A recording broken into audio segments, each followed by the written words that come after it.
நாளுக்கான செய்தியை நாம் கவனிப்போம். இதற்கு ஆதாரமாக தெரிந்து கொண்ட வேத பகுதி மார்க் என்பவர் எழுதின சுவிசேஷம் 12ஆம் அதிகாரம் 34ஆம் வசனம். The topic of this morning sermon, the key text is found in Mark chapter 12 and verse 34. Mark 12ஆம் அதிகாரம் 34ஆம் வசனம். Mark chapter 12 and verse 34. வேதபாரகன் விவேகமாய் உத்தரவு சொன்னதை இயேசு கண்டு, நீ தேவனுடைய ராஜ்யத்துக்கு தூரமானவன் அல்ல என்றார். As the scribe answered sensibly, intelligently, Jesus said, you are not far from the kingdom of God. மனிதன் பாவத்திலே கடவுளை விட்டு நிரந்தரமாக பிரிக்கப்பட்டவன், அதிக தூரத்தில் இருக்கிறவன் என்பதை வேதம் வலியுறுத்தி சொல்லுகிறது. ஆதாமிலே மனிதனுடைய வீழ்ச்சி, ஆத்தும வீழ்ச்சி, ஆத்தும மரணம் என்பது ஒரு பெரிய இடைவெளியை, கடவுளும் மனிதனும் நெருங்க முடியாத ஒரு பெரிய இடைவெளியை உண்டு பண்ணி, மாத்திரமல்ல அனுதினமும் மனிதன் கடவுளை விட்டு தூரமாக போய்கொண்டிருக்கிறான் என்பதை சொல்லுகிறது. In sin, man is separated from God, what we call the spiritual death, and each passing day is moving away from God, not moving closer to Him. வேதத்தில் அதற்கு 1-2 வசனங்கள் இருக்குது. பழைய ஏற்பாட்டிலே ஒரு வசனத்தையும் புதிய ஏற்பாட்டில் ஒரு வசனத்தையும் பார்க்கலாம். ஏசாயா தீர்க்கதரிசியின் புஸ்தகம் 53ஆம் அதிகாரம் 6வது வசனம். Isaiah chapter 53 and verse 6 clearly depicts the distance between God and man. ஏசாயா 53ஆம் அதிகாரம் 6ஆம் வசனம்.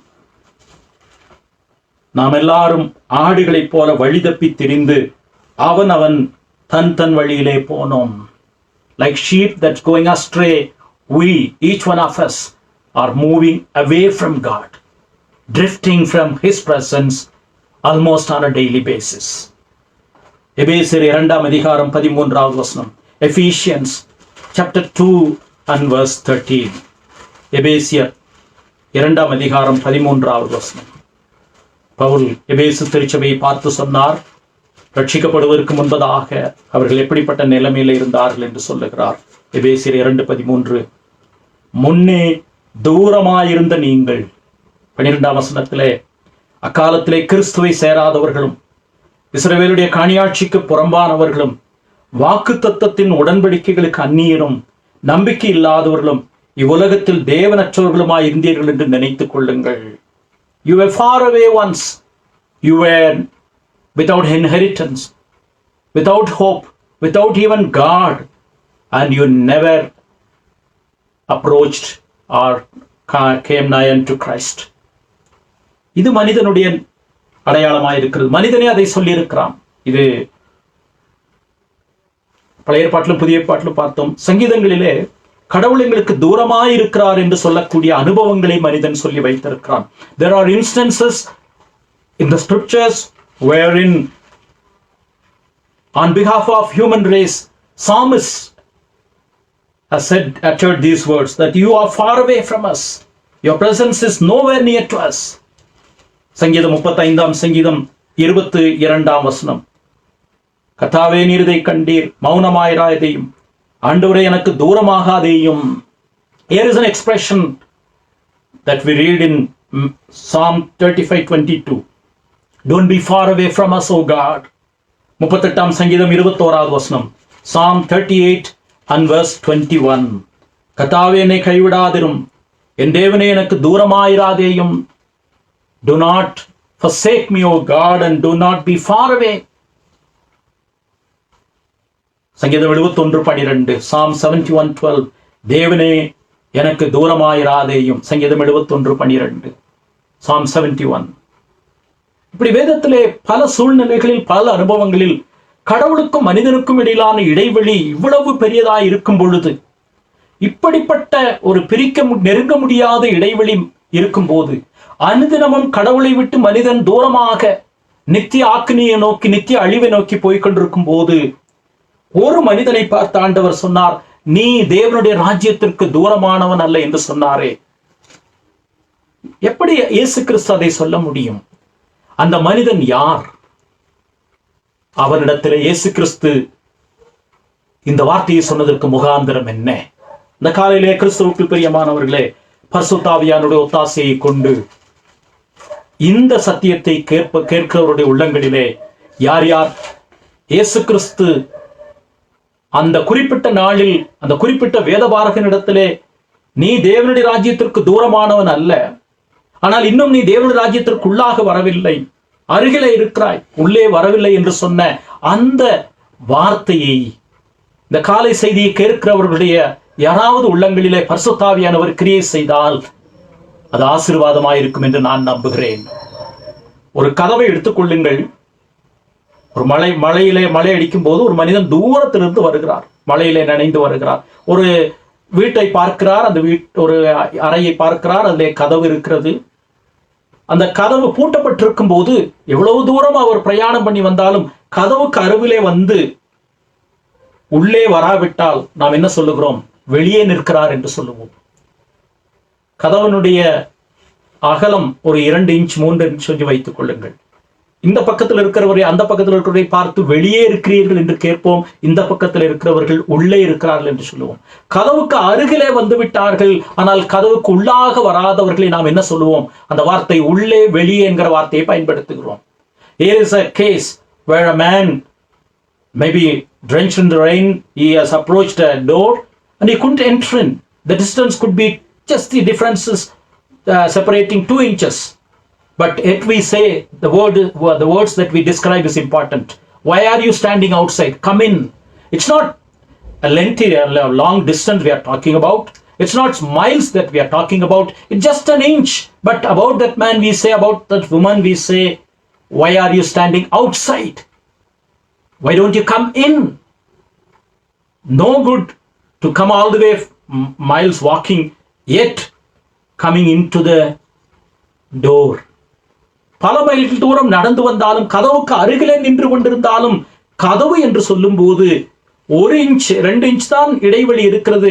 அந்த இடத்திலே இருந்து என்ன பிரயோஜனம்? இந்த காலையிலே பரிசுத்த ஆவியானவர் அப்படிப்பட்டவர்களுடைய வாழ்க்கையிலே இந்த நாளிலே பலத்த கிரியை நடப்பிக்க வேண்டும் என்று ஜெபத்தோடு இந்த வார்த்தை உங்கள் மத்தியிலே பகிர்ந்து கொள்ள விரும்புகிறேன். மத்தேயு மார்க் எழுதின சுவிசேஷம் 12ஆம் அதிகாரத்திலே 4 வசனங்களை கிரமமாக நாம் பார்க்க போகிறோம். 5 வசனங்கள் கிரமமாக பார்க்க போகிறோம். 28ஆம் வசனத்தை பார்க்கலாம். வேத பாரகரில் ஒருவன். இந்த வேத பாரகர் யார் என்பது முதலாவது நாம் கேட்க வேண்டும். ஏனென்றால் 18ஆம் வசனத்திலிருந்து 27ஆம் வசனம் வரைக்கும் சதுசேயர் என்பவர்கள் ஆண்டவரோடு வியாக்கியானம் செய்கிறார்கள், அல்லாவிட்டால் அவர்கள் அவரிடத்திலே வாக்குவாதம் பண்ணினார்கள், தர்க்கம் பண்ணினார்கள். From verses 18 through 27, we see a sect called Sadducees arguing with Christ about resurrection, because basically the Sadducees, they never believe in resurrection, afterlife, the angels and the rest. So the Sadducees were arguing with Christ about resurrection. 18ஆம் வசனத்தை பார்க்கலாம். உயிர்த்தெழுதல் இல்லை என்று சாதிக்கிற சதுசேயர் அவரிடத்தில் வந்து கேள்வி கேட்டார்கள், தர்க்கம் பண்ணினார்கள். Verse 18, Sadducees who say or who declare that there is no resurrection, they come and argued with him. That's how verse 18 begin. And until verse 27 we see there is a conversation between Christ and the Sadducees. And now comes verse 28, 27, 28. There is a man called scribe. சதுசேயரை பற்றி படித்தோம். இங்கே வேதபாரகன் என்று ஒருவன் வருகிறான். ஒருவேளை பழைய ஏற்பாட்டிலே வேதபாரகன் என்ற வார்த்தை கிடையாது. நீங்கள் படித்து பார்த்தால் பழைய ஏற்பாட்டிலே வேதபாரகன் என்றோ சதுசேயர் என்பது கிடையாது. இவர்கள் எப்படி திடீரென்று புதிய ஏற்பாட்டிலே வந்தார்கள் என்று கேட்கலாம். ஒரு சரித்திர பின்னணி இங்கே அவசியம். மல்கியா தீர்க்கதரிசிக்கு பிறகு யோவான் ஸ்நானகன் இயேசு கிறிஸ்துவினுடைய ராஜ்யத்தை மனம் திரும்புதலை அவருடைய வருகையை, அவர் சிலுவையிலே மரிப்பதை பிரசங்கிக்கிற வரையிலே 400 வருஷம் மௌன காலம் என்று அழைக்கப்பட்டது. இந்த காலத்திலே நிறைய பேர் தாங்கள் தான் ரட்சகர், தாங்கள் தான் மேசியா என்று அவர்கள் எழும்பினதை வேதத்திலே ஒரு இடத்திலே படிக்கிறோம். அந்த இன்டர் டெஸ்டமென்ட் பீரியட் என்று சொல்லுகிறோம். 400 வருஷ இடைவெளியை அப்போஸ்தலர் 4ஆம் அதிகாரத்திலே கமேலியேல் சொல்லுகிற ஒரு சம்பவம், 2-3 சம்பவங்களை வைத்து நாம் படிக்கிறோம். அது ஒரு சிறிய ஒரு லைட் அங்கே இருக்கிறது, வெளிச்சம் அங்கே இருக்கிறது. இந்த இன்டர் டெஸ்டமென்ட் பீரியட்ல 400 வருஷம் இடைவெளியில என்ன நடந்தது என்பதை அப்போஸ்தலர் 4ஆம் அதிகாரத்திலே படிக்கிறோம். இந்த மல்கியாவுக்கு பிறகு பாபிலோனுக்கு சிறைப்பிடித்து போகப்பட்டார்கள். அதிலிருந்து இஸ்ரவேல் ஜனங்கள் திரும்பி வந்தார்கள். பெர்சிய மன்னன் எருசலேம் தேவாலயத்தை கட்டுவதற்கு அனுமதி கொடுத்தான். எருசலேம் தேவாலயம் கட்டப்பட்டது. அந்த திரும்பி வந்தவர்கள் எருசலேமிலே பலி செலுத்த ஆரம்பித்தார்கள். ஆனால் என்ன நடந்தது? அதிலே ஒரு சிலர், ஒரு அந்நிய அரசன் தேவாலயத்தை கட்டினதிலே நாம் பலி செலுத்த முடியாது என்று அவர்கள் நிறைய பாரம்பரியங்களை கைக்கொள்ள ஆரம்பித்தார்கள். அந்த குழுவிற்கு பெயர்தான் பரிசேய கூட்டம் என்பது. நன்றாக புரிந்து வைத்துக் கொள்ளுங்கள். தேவாலயம் அந்நிய அரசனால் அவனுடைய அனுமதியின் பேரிலே கட்டப்பட்டிருக்கிறது. அதில் நிறைய குறைவுகள் இருக்க முடியும். அது கடவுளிடத்திலிருந்து நேரடியாக மோசேயின் ஆலயத்தை போல, சாலமோனுடைய ஆலயத்தை போல வந்தது கிடையாது. ஆகவே இதிலே நாங்கள் பலி செலுத்த முடியாது என்று அநேக பிரமாணங்களை, அதிலிருந்துதான் தேவாலயங்கள் என்று சினகாகை உண்டாக்கினார்கள். இப்படி அநேக பாரம்பரியங்களை மோசேயனுடைய நியாயப்பிரமாணத்தினுடைய அடிப்படையிலே அவர்கள் சொல்ல ஆரம்பித்தார்கள். கை கழுவுவது, ஒருவேளை இந்த கொரோனா காலத்திலே பரிசேயர்கள் இருந்திருந்தார்கள் என்றால் அவர்கள் தங்களை காப்பாற்றிக் கொண்டிருப்பார்கள். அடிக்கடி கை கழுவுவார்கள், அதற்கு முக்கியத்துவம் கொடுப்பார்கள். அந்த கூட்டத்திற்கு பெயர்தான் பரிசேய கூட்டம். அது இன்னொரு கூட்டம் என்ன சொன்னார்கள்? பரவாயில்லை, எந்த அரசாங்கமாக இருந்தாலும் பரவாயில்லை என்று ராஜ்யங்களோடு, ரோம சாம்ராஜ்யத்தோடு தங்களை இணைத்து கொண்ட வசதி படைத்த ஆசாரிய கூட்டம் தான் சதுசேய கூட்டம். இந்த ரெண்டுக்கும் இடையில அடிப்படை வித்தியாசத்தை புரிந்து கொள்ளுங்கள். பரிசேயர்கள் சாமானியமான ஜனங்களை பிரதிபலிக்கிறவர்கள். தேவாலயம் தீட்டுப்பட்டிருக்கிறது, ஆகவே நிறைய காரியங்களை நாம் கவனிக்க வேண்டும், பாரம்பரியங்களை கை கொள்ள வேண்டும் என்று மோசேயினுடைய நியாயப்பிரமாணத்தினுடைய அடிப்படையிலே அநேக பாரம்பரியங்களை கற்றுக் கொடுத்து ஜெபாலயங்களை கட்டி அதிலிருந்து அவர்கள் கிரியை செய்தார்கள். இந்த சதுசேயர் என்பவர் அரசாங்க அதிகாரத்தின் மேலே அவர்களுக்கு விருப்பம். ஆகவேதான் அவர்கள் பெரும்பாலும் ஆசாரிய கூட்டத்திலிருந்து வந்தவர்கள் தங்களுக்கு விருப்பமானவர்களை ஆசாரியர்களாக எங்கே நியமித்தார்கள்? அவர்கள் தேவாலயத்தினை நியமித்தார்கள். சதுசேயர் அரசாங்க வல்லமையை தேடினார்கள். பரிசேயர் பாரம்பரியம், அல்லாவிட்டால் சடங்காச்சாரத்திலே விடுதலையை தேடினார்கள். இந்த இரண்டு கூட்டம் தான் சதுசேயர், பரிசேயர் என்று சொல்லப்பட்டார்கள். நீங்கள் ஒருவேளை கேள்வி கேட்கலாம், மார்க்கு 12:28 வேதபாரகர் என்று இருக்கிறது என்று நீங்கள் கேட்கலாம்.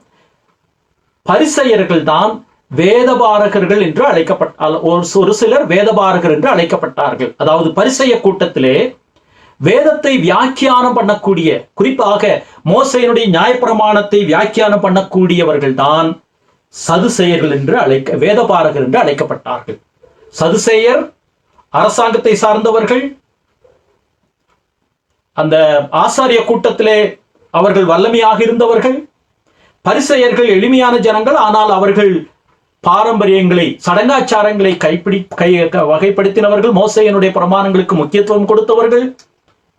அவர்களில் இருந்து வேதத்தை வியாக்கியானம் பண்ணக்கூடியவர்கள் தான் வேதபாரகர் என்று அழைக்கப்பட்டார்கள்.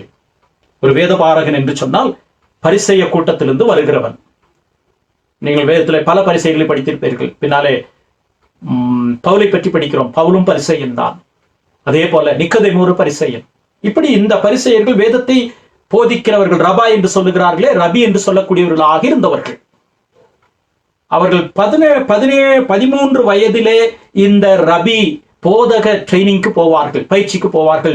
17 வருஷம் அந்த பயிற்சியை முடித்து 30 வயதிலே அவர்கள் இந்த வேதபாரகராக வேதத்தை வியாக்கியானம், மோசேயினுடைய நியாயப்பிரமாணங்களை வியாக்கியானம் செய்வர்களாக மாறுவார்கள். இப்பொழுது வேதபாரகர்கள் ஒருவன் 28ஆம் வசனத்திலே அவர்கள் தர்க்கம் பண்ணுகிறதை கேட்டு, யார் அவர்கள் என்றால் சதுசேயர், அந்த கூட்டம் தர்க்கம் பண்ணுகிறதை கேட்டு அவர்களுக்கு இயேசு நன்றாய் உத்தரவு சொன்னார் என்று அறிந்து, அவர்களுடைய வாயை அடைத்து விட்டார் என்று அறிந்து, இயேசு கிறிஸ்துவிடத்தில் வந்து கற்பனைகளில் எல்லாம் பிரதான கற்பனை எது என்று கேட்டான். இந்த பரிசேயராகிய அதிலே ஒரு சிலராகிய வேதபாரகன் ஒருவன் இந்த சதுசேயருடைய வாயை ஆண்டவர் அடைத்து விட்டார் என்று சொல்லி இயேசு கிறிஸ்துவிடத்திலே வந்து கற்பனைகளில் எல்லாம் பிரதான கற்பனை எது என்று கேட்கிறான். பொதுவாக யூதர்கள் விசுவாசத்தை அவர்கள் கற்பனையாக ஒரு சில வார்த்தைகளிலே சொல்லுவது வழக்கம். அதற்கு பேர் தான் விசுவாச அறிக்கை. Jews believe in the confession of faith. Shima என்று சொல்லக்கூடிய, ஷிமா என்று சொன்னால் தங்களுடைய விசுவாசத்தை ஒரு சில வரிகளிலே சுருக்கி சொல்லுவார்கள்.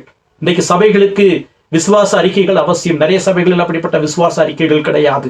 இந்த அடிப்படை சத்தியங்களை நாங்கள் நம்புகிறோம் என்று வலியுறுத்துவதுதான் விசுவாச அறிக்கைகள். யூதர்கள் அதை நம்புவார்கள்.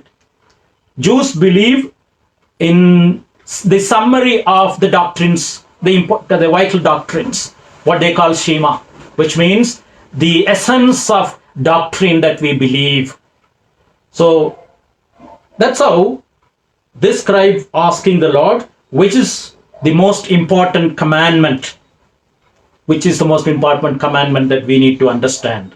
யூத கலாச்சாரத்திலே 613 கட்டளைகள் இருந்தது. மோசேயின் நியாயப்பிரமாணம் உட்பட 613 கட்டளைகள். அதிலே 248 கற்பனைகள் நேர்மறையான கற்பனைகள், மீதி 365 கற்பனைகள் எதிர்மறையான கற்பனைகள். நேர்மறையான கற்பனைகள் என்றால் இதை செய்யுங்கள், இதை செய்யுங்கள், இதை செய்யுங்கள் என்பது, கை கழுவுங்கள், இதை செய்யுங்கள், அதை செய்யுங்கள் என்பது போல 248 கற்பனைகள். நெகட்டிவ் எதிர்மறையான கற்பனைகள் 365. இந்த இரண்டும் சேர்த்தால் 613 கற்பனைகள் அவர்களுக்கு இருக்கிறது.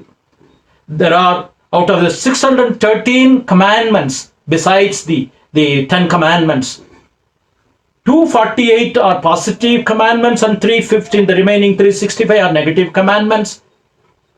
The positive commandments say do this, act in this manner, and the negative commandments says don't do this, don't follow this. இயேசு கிறிஸ்துவும் அதை வலியுறுத்தினதை நாம் படிக்கிறோம். மத்த 23ஆம் அதிகாரம் 23ஆம் வசனத்திற்கு வாருங்கள்.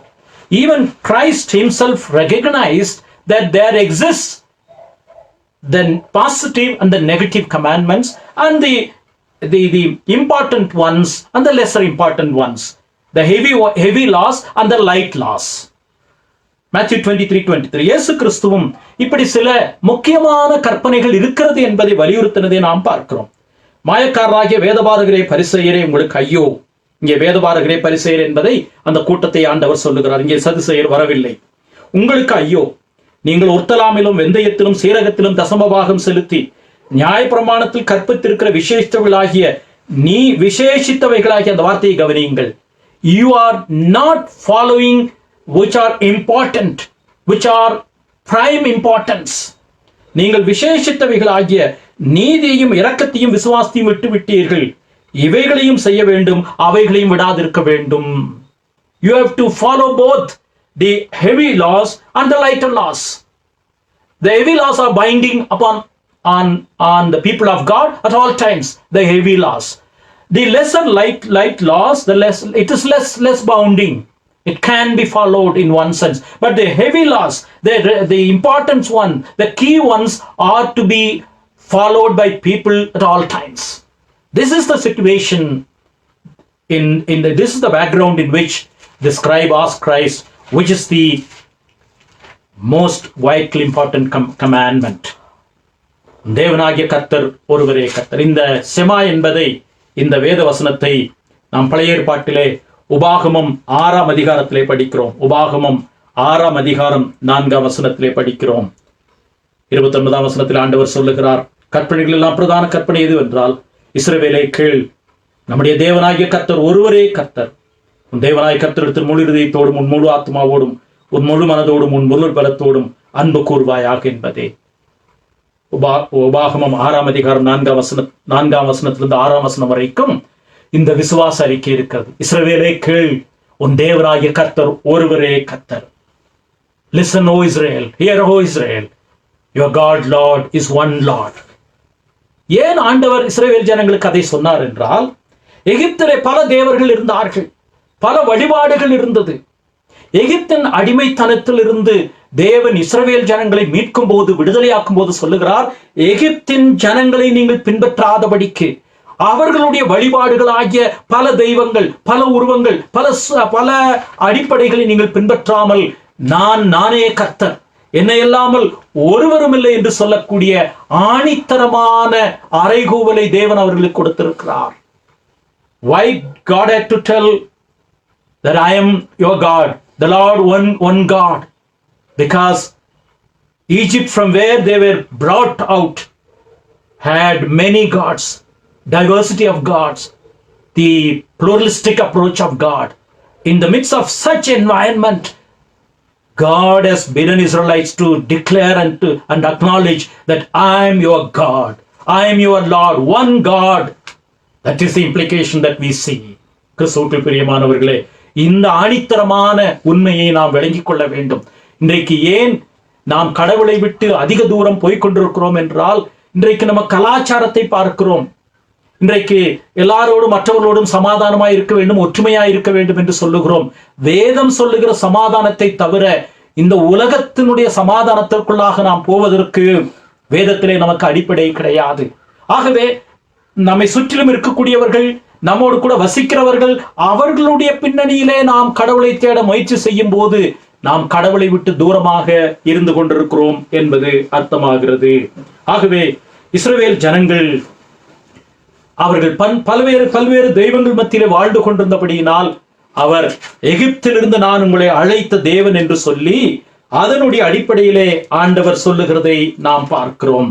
உன் தேவனாகிய கர்த்தர் ஒருவரே கர்த்தர் நானே, நீங்கள் வாக்குத்தத்தம் பண்ணப்பட்ட தேசத்திலே பிரவேசிக்கும் போது, நீங்கள் அந்த தேசத்தை நீங்கள் சுதந்திரிக்கும் போது, நீங்கள் விருத்தி அடைவதற்கு நீங்கள் கை கொள்ள வேண்டிய கற்பனை, முதலாவது ஆண்டவர் எப்படி ஆரம்பிக்கிறார்? நான் ஒருவரே கர்த்தர். பார்வோன் சொன்னான், மோசே இடத்திலே கேட்டான், நான் கடவுளுக்கு கீழ்ப்படியும்படி அவர் யார் என்று கேட்டான். Who is God that I should listen to him? யாத்திராகமம் 4 அதிகாரம் 5 அதிகாரத்திலே பார்வோன் போய் ஆண்டவரிடத்திலே, ஆண்டவர் இஸ்ரவேலின் தேவன் என்னுடைய ஜனங்களை அனுப்பிவிடு என்று சொல்லுகிறார் என்று சொன்ன போது பார்வோன் கேட்டான், நான் அவருக்கு செவி கொடுப்பதற்கு அவர் யார் என்று கேட்டான். அப்பொழுது ஆண்டவர் சொன்னார் மோசையின் மூலமாக, பலத்த கரத்தினாலும் ஓங்கிய புயத்தினாலும் நான் இஸ்ரவேல் ஜனங்களை அடிமைத்தனத்திலிருந்து மீட்கும் போது நானே அவர் என்பதை நீங்கள் அறிந்து கொள்ளுவீர்கள், குறிப்பாக பார்வோன் அறிந்து கொள்ளுவான் என்று ஆண்டவர் சொல்லுகிறதை பார்க்கிறோம். Pharaoh asked, who is God? Who is this God that I should listen to? The essence of God saying to Moses, I will be with you. I am who I am. We have seen that in the last sermon. That God would demonstrate his power and might through the work among Egyptians and in the midst of Pharaoh, so that he would declare and acknowledge that he is indeed the God of universe. கிறிஸ்துவுக்குள் பிரியமானவர்களே, இந்த வேதபாரகன் கற்பனைகளிலே பிரதான கற்பனை எது என்று கேட்கிறான். அப்பொழுது ஆண்டவர் சொன்னார் 30ஆம் வசனத்திலே, மார்க்கு 12:30, உன் தேவனாகிய கர்த்தர் ஒருவரே கர்த்தர், அவரிடத்தில் முழு இதயத்தோடும் முழு ஆத்மாவோடும் முழு மனதோடும் அன்பு கூர்வாயாக என்பதே. வேதம் பல இடங்களிலே தேவன் ஒருவரே, தேவனுக்கும் மனுஷருக்கும் மத்தியஸ்தர் ஒருவரே என்று வலியுறுத்தி சொல்லுகிறது. At different times, from different perspective, Bible time and again reasserts the fact that God is one and there is one mediator, perfect mediator between God and human race, that is the person of Jesus Christ. 1 Corinthians 8:5 and 6, 1 கொரிந்தியர் 8ஆம் அதிகாரம் 5-6 வசனங்களிலே உலகமெங்கும் இந்த அண்ட சராசரங்களிலும் இவர் ஒருவரே தேவன் என்று சொல்லப்படுகிறதை நாம் பார்க்கிறோம். விக்கிரகங்களுக்கு படைக்கப்பட்டவர்களுடைய விஷயத்தை பற்றி பவுல் எழுதும் போது 1 கொரிந்தியர் 8ஆம் அதிகாரம் 5-6 வசனத்திலே, வானத்திலேயும் பூமியிலேயும் தேவர்கள் எனப்படுவர்கள் உண்டு, இப்படி அநேக தேவர்களும் அநேக கர்த்தர்களும் உண்டாயிருந்தாலும் பிதாவாகிய ஒரே தேவன் நமக்கு உண்டு, அவராலே சகலமும் உண்டாயிருக்கிறது, அவருக்கென்று நாமும் உண்டாயிருக்கிறோம், இயேசு கிறிஸ்து என்னும் ஒரு கர்த்தரும் நமக்கு உண்டு, அவர் மூலமாய் சகலமும் உண்டாயிருக்கிறது, அவர் மூலமாய் நாமும் உண்டாயிருக்கிறோம். In the context of the sacrifices that we could make, or the idols that we are surrounded by, Paul's declared or told the church at Corinth that there is one God, there is only one mediator. This is the fact that has been emphasized right through the scriptures, not only in the Old Testament but in the New Testaments. Even today, 2021, we need to acknowledge there is one God, one sovereign, eternal, everlasting God on high. இந்த 2021 வருஷத்திலும் என்னை படைத்த, என்னை ஆளுகிற, இந்த உலகம் முழுவதையும் நியாயம் விசாரிக்க போகிற, ஒருவரையும் நியாயம் விசாரியாமல் விட போகிற, நீதியாய் நியாய தீர்ப்பு செய்கிற ஒரு தேவன் உண்டு என்பதை நாம் அறிக்கையிட அழைக்கப்படுகிறோம். எபேசு திருச்சபைக்கு பவுல் எழுதும் போது அதை சொல்லுகிறார். எபேசியர் 4 அதிகாரம் 6 வசனத்திலே ஒரே தேவன் உண்டு என்று சொல்லுகிறார். எபேசியர் 4:6 எல்லாருக்கும் ஒரே தேவனும் பிதாவும் உண்டு. இப்படி திரும்ப திரும்ப வேதம் இந்த ஒரே தேவனை அறிக்கையிடும்படியான அழைப்பை கொடுத்திருக்கிறது. இதை ஆண்டவர் பதிலாக சொன்னார். 31 வசனத்திலே verse 31, இதற்கு ஒப்பாயிருக்கிற 2ஆம் கற்பனை என்னவென்றால், உன்னிடத்தில் நீ அன்பு கூறுவது போல் பிறனிடத்திலும் அன்பு கூறுவாயாக என்பதே, இவைகளிலும் பெரிய கற்பனை வேறொன்றும் இல்லை என்றார். The second equally important commandment is that as you love your God with all your mind, soul and spirit, you'll love others, your neighbors, as you love yourself. நாம் மற்றவர்களையும் நேசிக்க நாம் அழைக்கப்படுகிறோம். உன் தேவனாகிய கர்த்தரிடத்தில் முழு இதயத்தோடும், முழு ஆத்மாவோடும், முழு மனதோடும், முழு பலத்தோடும் அன்பு கூறுவாயாக. இவைகளை சேர்த்து சொன்னால் நம்முடைய ஆழ்த்தத்துவம் முழுவதும், நம்முடைய உணர்ச்சி ஆனாலும் சரி, நம்முடைய சிந்தனை ஆனாலும் சரி, நம்முடைய சித்தமானாலும் சரி, இவைகள் முழுமையும் நாம் ஆண்டவரை ஆராதிப்பதற்கு, அவரை பணிந்து கொள்வதற்கு, அவரை நோக்கி பார்ப்பதற்கு பிரயோகிக்கப்பட வேண்டும். Our entire body, our entire emotions, our entire will, our entire intellect ought to be surrendered, ought to be to focus towards this one God. Out of your whole heart, out of your whole mind, out of your whole will, you need to surrender and acknowledge this sovereign God. நம்முடைய இருதயத்தின் முழுமையில் இருந்து, நம்முடைய சிந்தனையின் முழுமையில் இருந்து, நம்முடைய உணர்ச்சியின் முழுமையில் இருந்து இந்த மகிமையுள்ள ஒரே தேவனை நாம் பணிந்து கொள்ள அழைக்கப்படுகிறோம். பொதுவாக வேத பாரகர்கள் என்று சொல்லப்படுகிறவர்கள் இந்த கற்பனைகளுக்கு முக்கியத்துவம் கொடுத்தார்களே அல்லாமல், அவர்கள் வெளி அடையாளங்களுக்கு, அநேக காரியங்களுக்கு முக்கியத்துவம் கொடுத்தார்களே அல்லாமல், மற்றவருடைய ஆத்மாவை பற்றி அவர்களுக்கு அக்கறை கிடையாது. மற்றவருடைய ஆத்மாக்களை பற்றி சிந்தித்தது கிடையாது. ஆகவேதான் ஆண்டவர் உன் தேவனாய் கர்த்தர் ஒருவரே கர்த்தர் என்று உபாகமம் 6ஆம் அதிகாரத்திலே சொல்லப்பட்டதை சொன்னதோடு அதற்கு இணையான கற்பனை இருக்கிறது. உன்னிடத்தில் நீ அன்பு கூறுவது போல பிறனிடத்திலும் அன்பு கூறுவாயாக என்று சொன்னார். ஏனென்றால் இந்த பரிசேயர் என்பவர்கள் மற்றவருடைய ஆத்மாக்களை பற்றி கவலைப்பட மாட்டார்கள். ஏன் ஒரு வசனத்தை புதிய ஏற்பாட்டிலே குறிப்பிட விரும்புகிறேன். ரட்சிப்புக்குள்ளாக வந்த பரிசேயர்கள் கூட பழைய பாரம்பரியத்தை விடாமல் இருக்க வேண்டும் என்று தர்க்கம் பண்ணினார்கள். Even after their conversion towards Christ as Messiah, even after they became believers in the Lord Jesus Christ, they still maintain that traditions have to be still observed. They had that notion. Even after conversion, their idea of following certain ceremonies continued. What we read in Acts chapter 15, அப்போஸ்தலர் 15ஆம் அதிகாரம். ஆகவேதான் அதனுடைய அடிப்படையிலே தான் சபையினுடைய முதல் council கூட்டம், மாநாடு நடந்தது. இதை சரி செய்வதற்காக அவர்கள் என்ன போதித்தார்கள்? அப்போஸ்தலர் 15ஆம் அதிகாரம் 5ஆம் வசனத்தை பார்ப்போம். Acts chapter 15 and verse 5.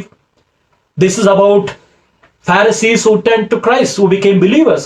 Yet they insisted upon following certain outward signs and traditions. அப்பொழுது பரிசேய சமயத்தாரில் விசுவாசிகளான சிலர் எழுந்து, we see here they are believers, but they said, அவர்களை விருத்த சேதனம் பண்ண, அவர்கள் என்றால் புறஜாதிகள், ஏனென்றால் புறஜாதிகளை பற்றித்தான் இங்கே பேசுகிறார்கள். 3ஆம் வசனத்தை பாருங்கள்.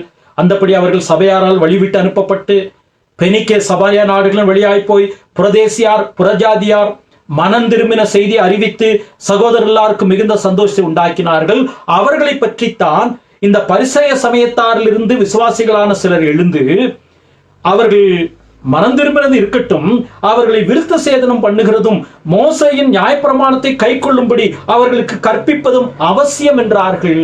இங்கே கவனியுங்கள், இந்த பரிசேயர்கள் மனம் மாறினதற்கு பிறகு கூட, ரட்சிக்கப்பட்டதற்கு பிறகு கூட, இயேசு கிறிஸ்துவை சொந்த ரட்சகராக ஏற்றுக்கொண்டதற்கு பிறகு கூட விருத்த சேதனம், மோசேயினுடைய முறைமைகளை கை கொள்ள வேண்டும் என்று புறஜாதிகளுக்கு வலியுறுத்துகிற அளவிற்கு அவர்களுக்கு இந்த பாரம்பரியங்கள், சடங்காச்சாரங்கள் அவருடைய வாழ்க்கையை ஆழமாக பாதித்திருக்கிறது. நான் எங்கே வருகிறேன் என்பதை நீங்கள் அறிந்து வைத்திருப்பீர்கள். அவன் கடவுளுடைய ராஜ்யத்திற்கு தூரமானவன் அல்ல என்று சொன்னால், எவ்வளவு பழைய ஏற்பாட்டுக்கும் மோசேயின் நியாயப்பிரமாணத்திற்கும் பிரமாணங்களுக்கும் முக்கியத்துவம் கொடுக்கிறார்கள். அது நல்லது, அதிலே தவறு இல்லை. ஆண்டவர் அதையும் சொல்லிவிட்டார். ஆனால் விசேஷித்தவைகளை அவர்கள் கைவிட்டு விட்டார்கள். இந்த இடத்திலே இந்த மனிதரை பற்றி பார்க்கிறோம். ஆகவேதான் ஆண்டவர் சொன்னார், தேவனாய் கர்த்தரிடத்தில் முழு இதயத்தோடும், முழு ஆத்மாவோடும், முழு மனத்தோடும், முழு சிந்தையோடும் அன்பு கூறுவாயாக. உன்னிடத்தில் நீ அன்பு கூறுவது போல பிறனிடத்திலும் அன்பு கூறுவாயாக. அவர்களை நீங்கள் விரும்பாவிட்டாலும் நீ அவர்களை நேசித்தே ஆக வேண்டும். Even if you don't love them, yet you have to, even if you don't like them, yet you have to love them. There is a world of difference between liking somebody and loving somebody. விரும்பாவிட்டாலும் நேசிக்க கற்றுக்கொள்ள வேண்டும். அதைத்தான் ஆண்டவர் இந்த இடத்திலே இந்த வேதபாரகனாகிய பரிசேயனுக்கு ஆண்டவர் சொல்லுகிறார். நாம் நம்மை நேசிக்கவில்லை என்பது பிரச்சனை அல்ல. நாம் நம்மை நேசிப்பதற்கு அதிகமாக நம்மை நேசிக்கிறோம். உன்னை நீ நேசிப்பது போல பிறனையும் நேசி என்றால் நாம் நம்மை நேசிக்கிறோம், அதிலே தவறு கிடையாது. ஆனால் நம்மை நாம் நேசிப்பது, நம்மை நாம் நேசிப்பதை காட்டிலும், நேசிக்க வேண்டிய விதத்தை காட்டிலும் அதிகமாக நேசிக்கிறோம். Not that we don't love ourselves. We love ourselves. We have to. But we love ourselves too much to the extent that we don't love others. மற்றவர்களை நேசிக்க முடியாத அளவிற்கு நாமே நேசிக்கிறோம் என்பதுதான் இங்கே பிரச்சனை. இந்த வேதபாரகனுடைய பிரச்சனை அதுதான். ஆகவேதான் ஆண்டவர் சொன்னார், உன்னிடத்தில் நீ அன்பு கூறுவது போல பிறனிடத்திலும் அன்பு கூறுவாயாக என்று சொன்னார். இப்பொழுது 32ஆம் வசனத்தை பார்க்க, இவைகளிலும் பெரிய கற்பனை ஒன்றுமில்லை. தேவன் அன்பாயிருக்கிறார். அவருடைய சாயலிலே படைக்கப்பட்ட நாம் அன்பை தேடுகிறோம், அன்புக்காக ஏங்குகிறோம். கருவிலிருந்து கல்லறை வரைக்கும் அன்புக்காக ஏங்குகிறோம். மனிதனுடைய ஒவ்வொரு அசைவும் அன்புக்காக இருக்கிறது. கல்வாரி அன்பு ஒன்றுதான். அந்த அகாப்பே அன்புதான் நம்முடைய வாழ்க்கை மாற்றும் பொழுது நேசிக்க முடியாதவர்களையும் நேசிக்கிறோம். ரோமர் 5:8 நாம் பாவிகளாயிருக்கையில், நாம் அன்பு செலுத்தப்படாதவர்களாய் இருக்கையில், நாம் துரோகிகளாய் இருக்கையில் கிறிஸ்து நமக்காக மரித்ததினாலே தேவன் தமது அன்பை விளங்க பண்ணினார். God demonstrated his love towards us. That while we were yet sinners, Christ died for us on the cross of Calvary. The symbol of love can be only explained and seen at the foot of the cross. உண்மையான ஆழமான நேர்த்தியான அன்பை சிலுவையினுடைய அடியிலே தான் நாம் கவனிக்க முடியும், ஏற்றுக்கொள்ள முடியும் என்று நாம் பார்க்கிறோம். 32ஆம் வசனத்திற்கு வருவோம். அதற்கு வேதபாரகன், சரிதான் போதகரே, நீர் சொன்னது சத்தியம். ஒரே தேவன் உண்டு, அவரை தவிர வேறொருவன் இல்லை என்று சொன்னான். 28ஆம் வசனத்திலே சதுசேயருடைய வாயை அடைத்தான் என்ற உடனே இயேசு கிறிஸ்துவை மெச்சுகிறான், பாராட்டுகிறான். 32ஆம் வசனத்திலே ஆண்டவர் பிரதான கற்பனை எது என்று சொன்ன போது மறுபடியும் இயேசு கிறிஸ்துவை மெச்சுகிறான். இந்த மனிதன் எவ்வளவு தேவனுடைய ராஜ்யத்துக்கு நெருக்கமாய் இருக்கிறான் என்று பாருங்கள். இன்னும் உள்ளே வரவில்லை. ஆகவேதான் இயேசு கிறிஸ்து அந்த வார்த்தையை சொன்னார். ஆனால் தேவனுடைய ராஜ்யத்திற்கு எவ்வளவு நெருக்கமாய் இருக்கிறான். பழைய ஏற்பாட்டை அறிந்து வைத்திருக்கிறான். பாரம்பரியங்களை கை கொள்ளுவதிலே அவ்வளவு வைராக்கியம் உடையவனாயிருக்கிறான். இயேசு கிறிஸ்துவினுடைய போதனைகளை மெச்சுகிறான். அருமையான போதனை. அந்த மனிதர்களை, தவறாக சொன்ன மனிதர்களை நீர் தண்டித்து விட்டீர், சரியாக அவர்களுக்கு பதில் எழுதி கொடுத்தீர் என்று சதுசேயருக்கு பதில் சொன்ன போது அதை மெச்சுகிறான். இப்பொழுது ஆண்டவர் இந்த கற்பனையை சொல்லும் பொழுது, பிரதான கற்பனை எது என்று சொன்ன பொழுது, அதை ஆண்டவர் ஷெமா என்று சொல்லக்கூடிய அதை சொன்ன போது அவன் மெச்சுகிறான். இந்த ஷெமா என்பது இஸ்ரவேல் ஜனங்கள் காலையிலும் சாயங்காலமும், காலையில் எழுந்தவுடனே அந்த ஷெமாவை சொல்லுவார்கள், அந்த அறிக்கையை சொல்லுவார்கள். இஸ்ரவேலே கேள், உன் தேவனாகிய கர்த்தர் ஒருவரே கர்த்தர். சிறு குழந்தைகளுக்கு கற்றுக் கொடுக்கப்படும். காலையில் எழுந்தவுடனே அதை செய்வார்கள். மாலையிலே படுக்கைக்கு போவதற்கு முன்பதாக இந்த வார்த்தையை சொல்லுவார்கள். 2 முறை இந்த வார்த்தையை சொல்லுவார்கள். அதைத்தான் இந்த வேதபாரகனுக்கு ஆண்டவர் சொல்லுகிறார். அவனுக்கு எல்லாம் தெரியும். இதை காலையிலே மாலையிலே சொல்லுகிறான். பலி செலுத்த போகும்போது அந்த வார்த்தையை சொல்லுவார்கள். இப்படி இவையெல்லாம் அறிந்து வைத்தவன் இடத்திலே தான் ஆண்டவர் இந்த வார்த்தையை சொல்லுகிறார். 33ஆம் வசனம், முழு இருதயத்தோடும் முழு மனதோடும் முழு ஆத்மாவோடும் முழு பலத்தோடும் மறுடத்தில் அன்பு கூறுவதும், தன்னிடத்தில் அன்பு கூறுவது போல் பெண்ணிடத்திலும் அன்பு கூறுவதுமே சர்வாங்க தகனம் முதலிய பலிகளை பார்க்கலும் முக்கியமாயிருக்கிறது என்றான். அவனுடைய பதிலை பாருங்கள். ஆண்டவர் சொல்லாத வார்த்தைகளையும் சேர்த்து சொல்லுகிறான். ஆண்டவர் சொன்னார், அந்த கற்பனை இதுதான் என்று சொன்னார். இவன் அதையும் சேர்த்து சொல்லுகிறான். ஆம் ஆண்டவரே, ஆம் ரபி, ஆம் என்று சொல்லுகிறான். சர்வாங்க தகன பலிகளை பார்க்கலும் இதுதான் நல்லது, சிறந்தது என்று அவனும் கூட ஒத்துக்கொள்ளுகிறார். ஒரு படி மேலே போய் 1 சாமுவேலிலே சொல்லப்பட்டது, செவி கொடுத்தல் முக்கியம், சர்வாங்க தகன பலிகளிலே பார்க்கலும் கீழ்ப்படிதல் அவசியம் என்ற அந்த பிரமாணத்தையும் சேர்த்து சொல்லுகிறான். அந்த அளவிற்கு இவனுக்கு வேத ஞானம் உண்டு. அதை கரைத்து குடித்த மனிதன், அதனுடைய ஆழங்களை அறிந்த மனிதன். வேதபாரகன் என்றால் சாதாரணமானவன் கிடையாது. 17 வருஷம் ஒரு மனிதர் படிக்கிறார் என்றால் அது ஒரு சாதாரணமான விஷயம் கிடையாது. ஆணித்தரமாக பழைய ஏற்பாட்டினுடைய உபதேசங்களை, கோட்பாடுகளை, பிரமாணங்களை பிரித்து படிக்கிற அந்த மனிதன் இதையும் சேர்த்து சொல்லுகிறதை பார்க்கிறோம்.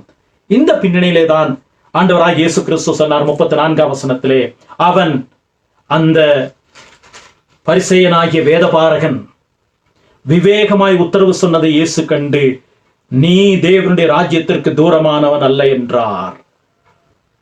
The context is so important. This man full of scriptural knowledge, a man to be a scribe has to be well versed in the Old Testament scriptures. For 17 long years, from the age of 13 until 30, he learns the entire aspects of the Old Testament, the law of Moses and the various commandments. Such a brilliant mind with regards to the scriptures, especially the Old Testament. And is in response that we read in verse 33, he said even he has gone a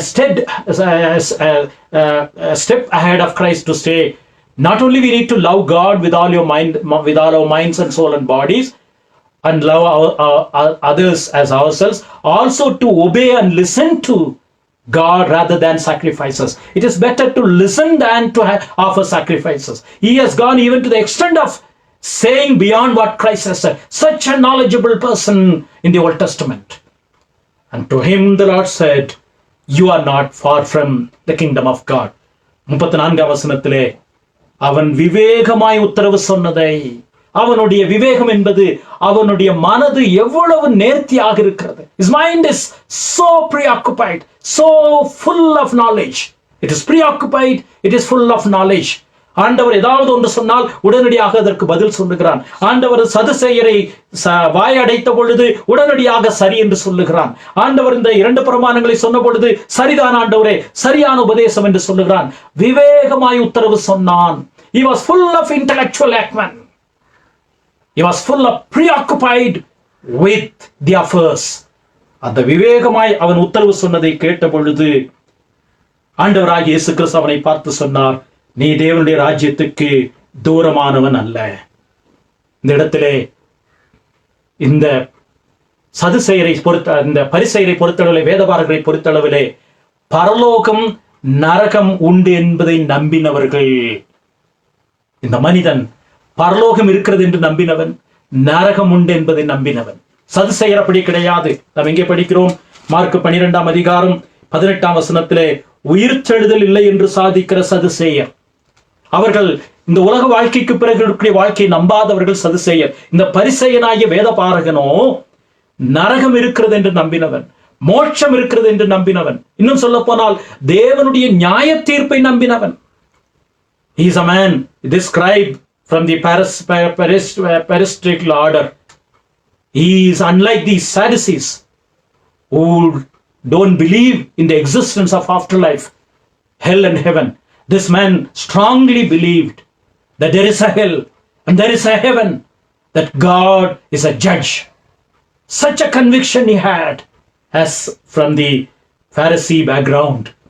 பரிசேய பின்னணியிலே இப்படி ஆழமாக நம்பினவன், அப்படிப்பட்ட பின்னணியோடு விவேகமாய் உத்தரவு சொன்னவனை பார்த்து ஆண்டவர் சொன்னார், நீ தேவனுடைய ராஜ்யத்திற்கு தூரமானவன் அல்ல. ஒருவேளை இந்த செய்தியை கேட்டுக்கொண்டிருக்கிறீர்களே அநேகர் பரலோகம் உண்டு என்று நம்புகிறவர்கள் உண்டு, நரகம் உண்டு என்று நம்புகிறவர்கள் உண்டு. இன்றைக்கு நிறைய பேர் கிறிஸ்தவர்கள் கூட பரலோகம் இருக்கிறது என்று நம்புவது கிடையாது. பரலோகத்தை ஒருவேளை நம்புவார்கள், அது வேண்டும் என்று விரும்புவார்கள். நரகம் என்று ஒன்று இல்லை என்று கூட சொல்லுகிறவர்கள் உண்டு. ஆனால் வேதத்தினுடைய அடிப்படையிலே இந்த செய்தியை கேட்டுக்கொண்டிருக்கிற அநேகர் பரலோகம் நரகம் இருக்கிறது என்பதை ஏற்றுக்கொள்ளுகிறீர்கள்.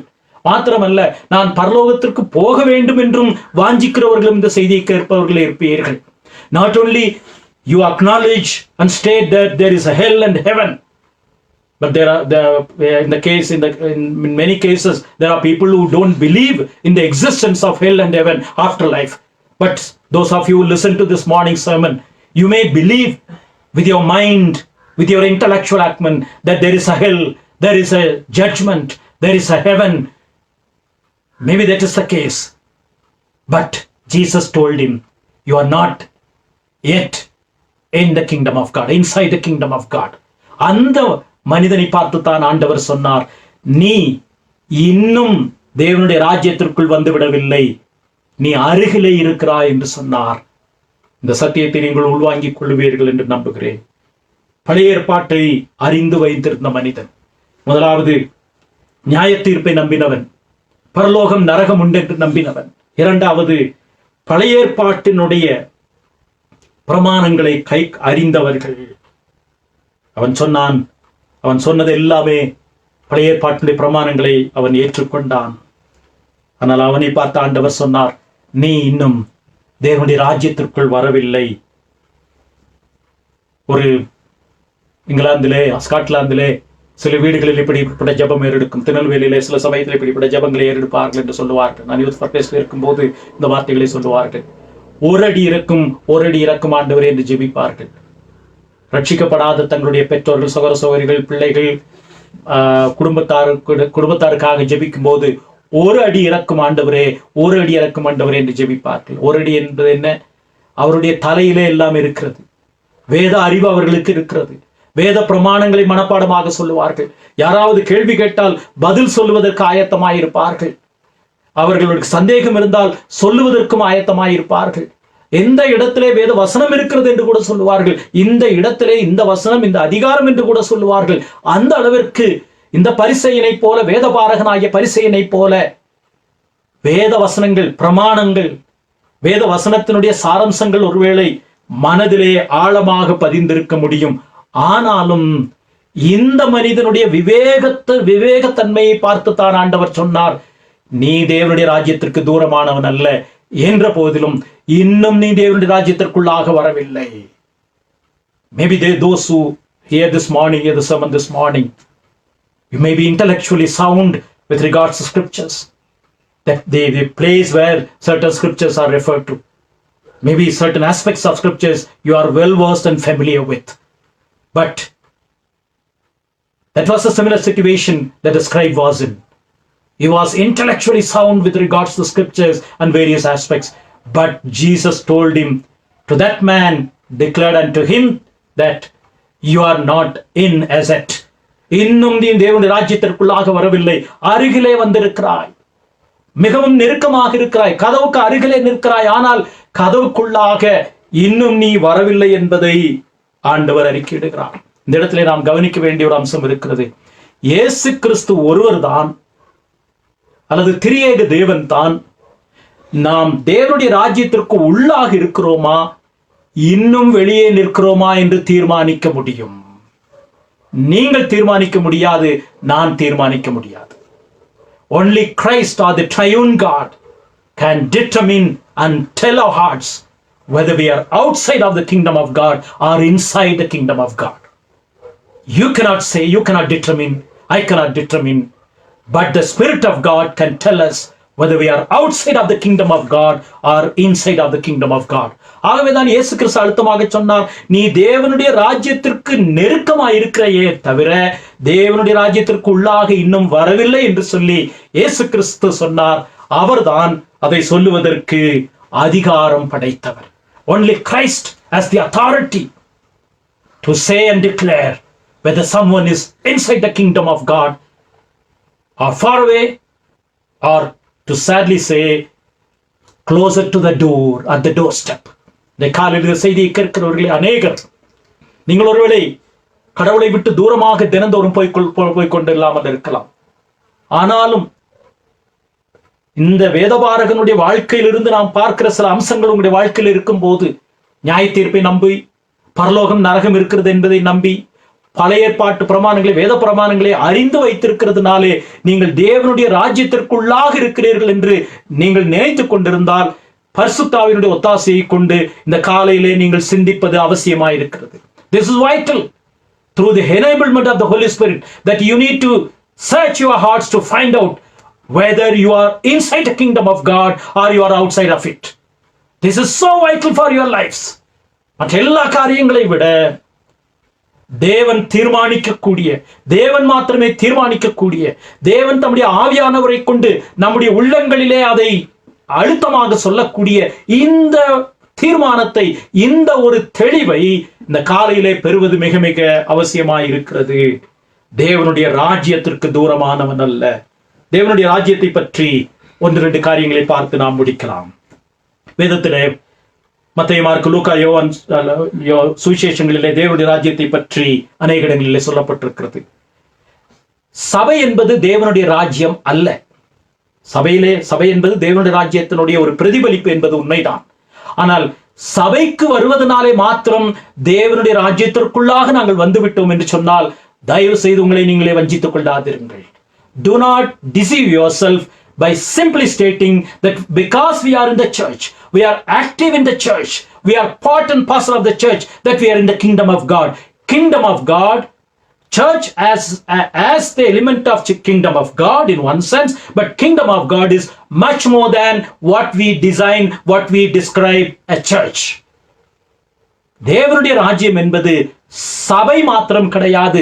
சபையினுடைய அம்சங்கள் இருக்கிறது. நாம் பார்க்கக்கூடிய இந்த விசிபிள் சர்ச், இந்த வெளிப்படையான சபையினுடைய அம்சங்கள் இருக்கிறது அல்லாமல், தேவனுடைய ராஜ்யம் என்பது பெரியது, அதை விட உயர்ந்தது என்பதை ஞாபகத்திலே வைத்துக் கொள்ளுங்கள். ஏனென்றால் இன்னைக்கு அநேகர், நான் சபையிலே தான் என்னுடைய வேலைகளை செய்கிறேன், சபைக்காக என்னுடைய தியாகத்தை கொடுக்கிறேன், பணத்தை கொடுக்கிறேன் என்று சொல்லுகிறோம். பின்னாலே அதை பார்க்கலாம்.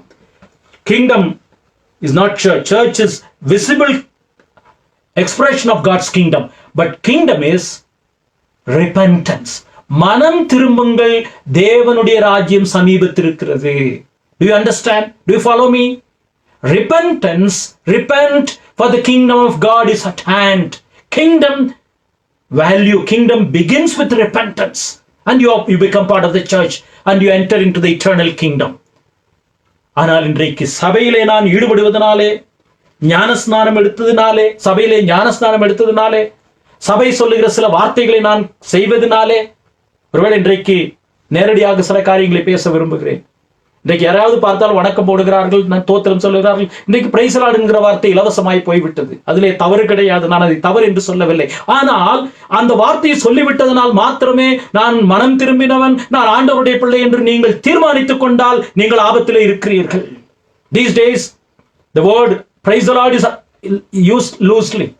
There's no harm in saying that. We have the legitimacy to say that. But to believe and to attest yourself that by uttering that word, by saying praise the Lord and various vocabularies that the church teaches you, you cannot assume that you are part of the kingdom of God. You are inside the kingdom of God. தயவு செய்து வேதத்திலே நான் ஒரு சில ஆதாரங்களை நான் பார்க்க விரும்புகிறேன். குறிப்பாக இந்த நாட்களிலே சபை பயன்படுத்துகிற ஒரு வார்த்தை, சபையின் மக்கள், கிறிஸ்தவர்கள் என்பவர்கள் பயன்படுத்துகிற ஒரு வார்த்தை கிருபை என்கிற வார்த்தை.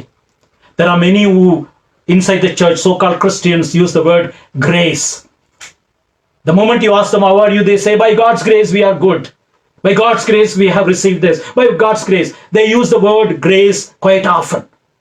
உலக கிறிஸ்தவ சமுதாயத்திலே இந்த அதிகமாக பயன்படுத்தப்படுகிற வார்த்தை கிருபை என்கிற வார்த்தை. ஆனால் அந்த கிருபையினுடைய வார்த்தையினுடைய முழுமையான வேதபூர்வமான அர்த்தத்தை நாம் விளங்கிக் கொண்டோமோ என்று இந்த காலையிலே பார்த்து முடிக்க போகிறோம். அதுதான் தேவனுடைய ராஜ்யத்துக்கு அருகிலே இருந்தும் உள்ளே வராதவர்களுடைய நிலைமை. ஒருவேளை நாம் நினைக்கிறோம், இன்றைக்கு அதிகமாக லட்சக்கணக்கான மனிதர்கள் பல சமயங்களிலே பயன்படுத்துவது கிருபை என்கிற வார்த்தை. ஆனால் அவர்கள் கிருபை என்கிற வார்த்தையை பயன்படுத்துகிறார்களே அல்லாமல் வேதபூர்வமான கிருபை என்ற வார்த்தையை பயன்படுத்துவது கிடையாது. பொதுவான கிருபையாகிய தேவனுடைய இரக்கத்தை பற்றி பேசுகிறார்கள். Please listen to me. When people quite often talk about grace, they don't mean the grace that the Bible talks about.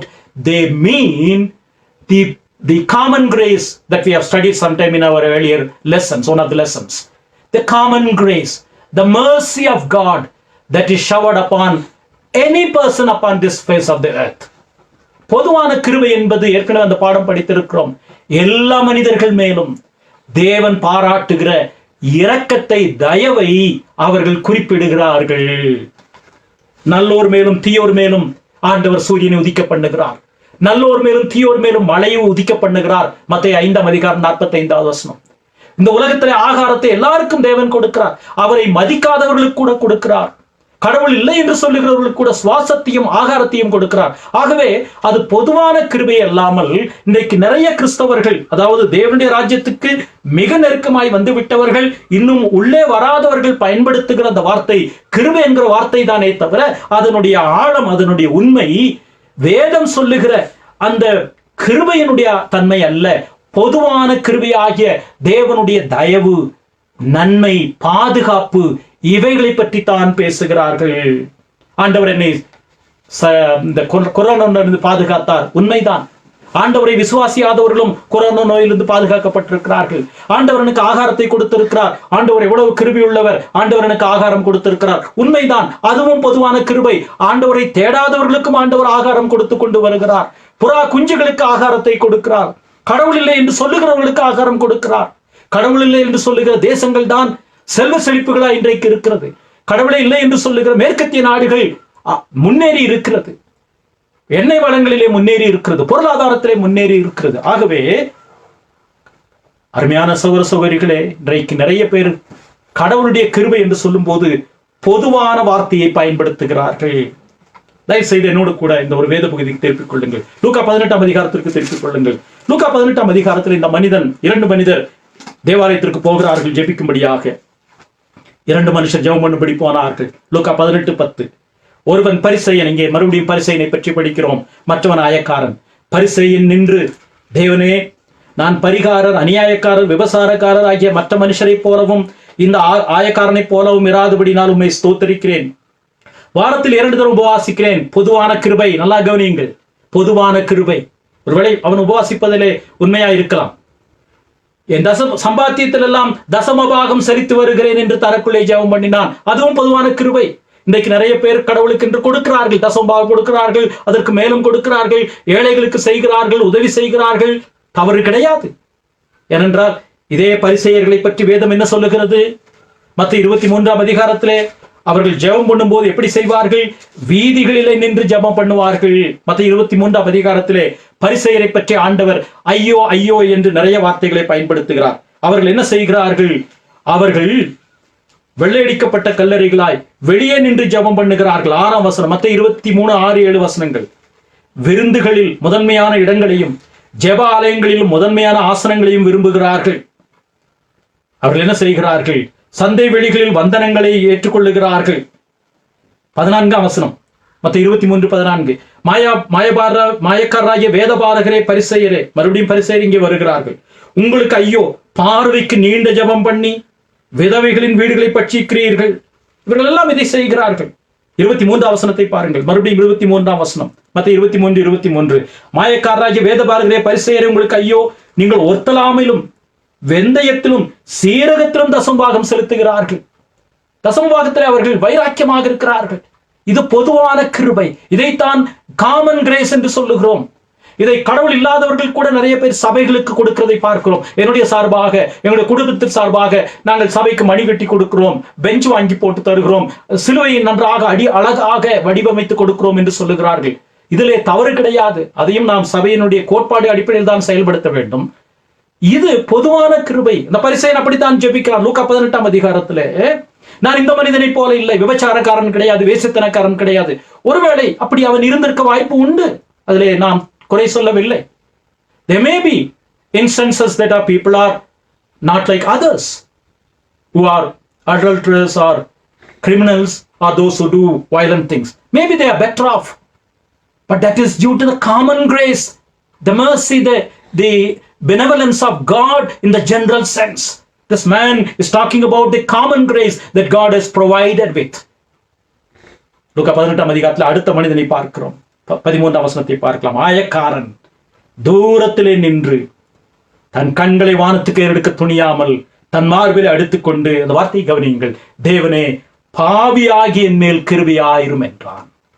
God, be merciful, be gracious unto me, a sinner. Be gracious unto me, I am unworthy. என்னுடைய தகுதிகள் எதுவுமே கிடையாது, நான் செய்கிற நற்காரியங்கள் எதுவுமே கிடையாது. இதைத்தான் இந்த பரிசேயன் செய்ய தவறுவிட்டான். இந்த இடத்திலேயும் பரிசேயனை பற்றி படிக்கிறோம். அவன் தேவனுடைய ராஜ்யத்துக்கு அதிக தூரம் இல்லை, நெருக்கமாக வந்து விட்டான்.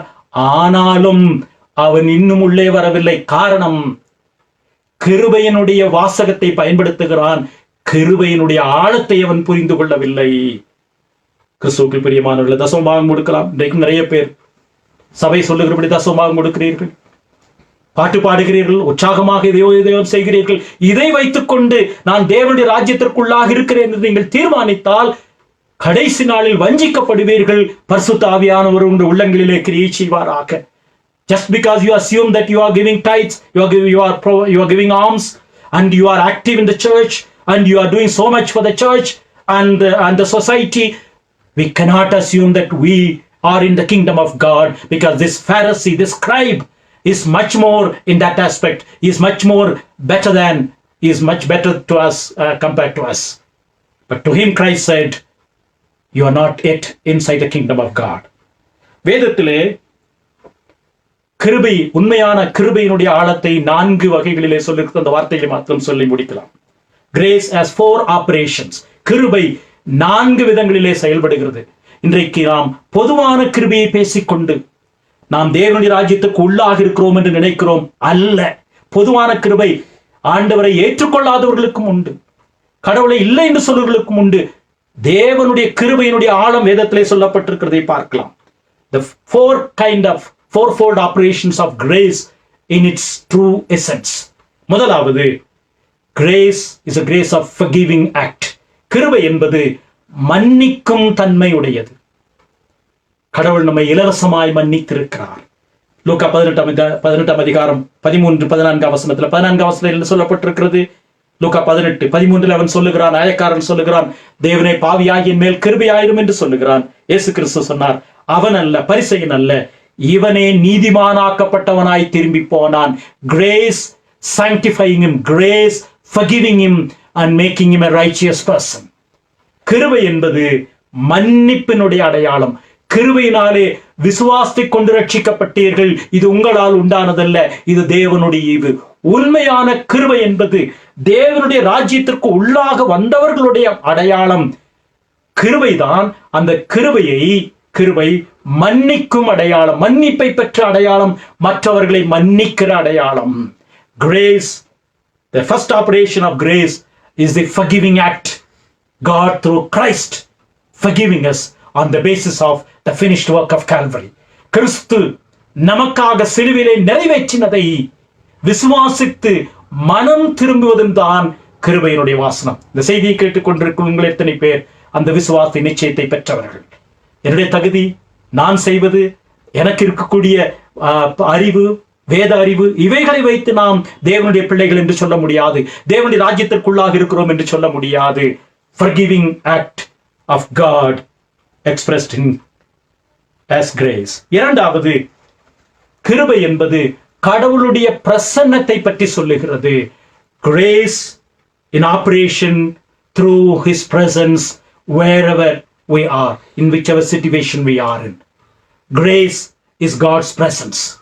போகிலும் ஆசீர்வதிக்கப்பட்டிருப்பாய், வருகிலும் ஆசீர்வதிக்கப்பட்டிருப்பாய். பழைய ஏற்பாட்டிலே பார்க்கலாம். முதல் வேத பாடமாக வாசிக்க கேட்ட பகுதியிலே யாத்திராகமம் 33 அதிகாரம் 13-14 வசனங்கள். Exodus chapter 33 verses 13 and 14. ஆண்டவர் சொன்னார், இந்த ஜனங்கள் வழங்கா கடுத்துள்ள ஜனங்கள், நான் உன்னோடு கூட வரமாட்டேன், என்னுடைய தூதனை அனுப்புகிறேன் என்று சொல்லுகிறார். நன்றாக கவனியுங்கள், என்னுடைய தூதனை அனுப்புவேன் என்று சொல்லுகிறார். அப்பொழுது மோசே சொல்லுகிறான், ஆண்டவரே, தூதன் நல்லவன் தான், தூதன் அழகானவன் தான், தூதன் நம்மை விட பிரகாசமானவன் தான். எனக்கு தூதனுடைய பிரசன்னம் வேண்டாம், தூதன் என்னோடு கூட வர வேண்டாம். உம்முடைய கிருபை எனக்கு தாரும். உம்முடைய கிருபை என்ன? உம்முடைய சமூகம் என்னோடு கூட செல்ல வேண்டும். கிருபை என்பது தேவனுடைய பிரசன்னம். 13 வசனத்தை பாருங்கள். 13, 14, 15 வசனங்கள். உம்முடைய கண்களில் இப்பொழுது எனக்கு கிருபை கிடைத்ததானால் நான் உம்மை அறிவதற்கும் உம்முடைய கண்களில் எனக்கு கிருபை கிடைப்பதற்கும் உம்முடைய வழியை எனக்கு அறிவியும். 14 வசனம். அதற்கு அவரின் சமூகம் உனக்கு முன்பாக செல்லும், நான் உனக்கு இளைப்பாறுதல் தருவேன் என்றார். 16 வசனத்திலே எனக்கும் உமது ஜனங்களுக்கும் உடைய கண்களிலே கிருபை கிடைத்தது என்று எதனால் அறியப்படும்? நீர் எங்களோடு வருவதனால் அல்லவா. கிருபை என்பது கடவுளுடைய பிரசன்னம். கடவுளுடைய பிரசன்னம் என்ன சொல்லுகிறது? எல்லாம் சுமூகமாக இருக்கிறது என்று சொல்லவில்லை. அது அப்படி என்றால் கிருபை அவசியம் இல்லை. தண்ணீர்களை கடக்கும் போது நான் உன்னோடு இருப்பேன், ஆடுகளை கடக்கும் போது அவைகள் உன்மேல் பொருளுவதில்லை, அக்கினியில் நடக்கும் போது வேகாதிருப்பாய். அதுதான் கிருபை. கிருபை என்பதை பற்றி சொல்லும் போது எனக்கு அது கிடைத்தது, இது கிடைத்தது, எனக்கு வியாதி இல்லாமல் போய்விட்டது, எனக்கு தேவையான பணம் கிடைத்து விட்டது என்று சொல்லுவது காமன் கிரேஸ். அது பொதுவான கிருபை. அது இந்த உலகத்தோடு முடிந்துவிடும். பணமோ பொருளோ செல்வந்தமோ இந்த உலகத்தோடு முடிந்துவிடும். கடவுளுடைய கிருபை என்பது எந்த சூழ்நிலையிலும் அவருடைய பிரசன்னம். தாழ்வில் இருந்தாலும் எந்த சூழ்நிலையிலும் அவருடைய பிரசன்னம். முதலாவது கிருபை என்பது, உண்மையான கிருபை என்பது மன்னிப்பின் நிச்சயம், மன்னிப்பினுடைய ஆழம். இரண்டாவது அவருடைய பிரசன்னம். தூதன் கூட வேண்டாம், ஓ நீர் என்னோடு கூட வர வேண்டும். ஆண்டவரே, இந்த உலகத்தின் ஐஸ்வர்யம் எனக்கு வேண்டாம். தூதன் அவ்வளவு பிரகாசமானவன், மேன்மையானவன். அதே போல ஐஸ்வர்யம் எனக்கு வேண்டாம், நீர் என்னோடு வர வேண்டும், உம்முடைய பிரசன்னம் என்னோடு கூட செல்ல வேண்டும். மூன்றாவது பலப்படுத்தும் நன்மை, எனேபிள்மெண்ட், எனேபிளிங் ஆபரேஷன். நாம் பலவீனர்கள், நாம் தளர்ந்து போகிறவர்கள், நாம் அடிக்கடி தடுமாறுகிறவர்கள். ஆண்டவர் நம்மை பலப்படுத்த வேண்டும், அவர் தாங்கிக் கொள்ள வேண்டும். அதைத்தான் enabling or sustaining grace. 2 கொரிந்தியர் 12 அதிகாரம் 9 வசனத்திலே பவுல் சொல்லுகிறார். 2 Corinthians chapter 12 and verse 19, Paul says, when he had a thorn in the flesh and he requested God to remove that thrice, and God said, my grace is sufficient for you, in your weakness my strength will take care of you. My grace is sufficient for you. என்னுடைய கிருபை உனக்கு போதும், உன்னுடைய பலவீனத்திலே என்னுடைய பலன் பரிபூர்ணமாய் விளங்கும். ஆகவே பவுல் சொல்லுகிறார், ஆகவே நான் கிறிஸ்துவின் வல்லமை என்மேல் விளங்கும்படி நான் பலவீனத்திலே சந்தோஷப்படுகிறேன். 2 கொரிந்தியர் 12 அதிகாரம் 8 வசனம்.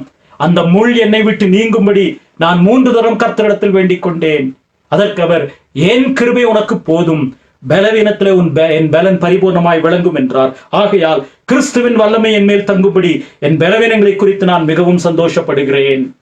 பலவீன் பிலிப்பியர்லே சொல்லுகிறார்.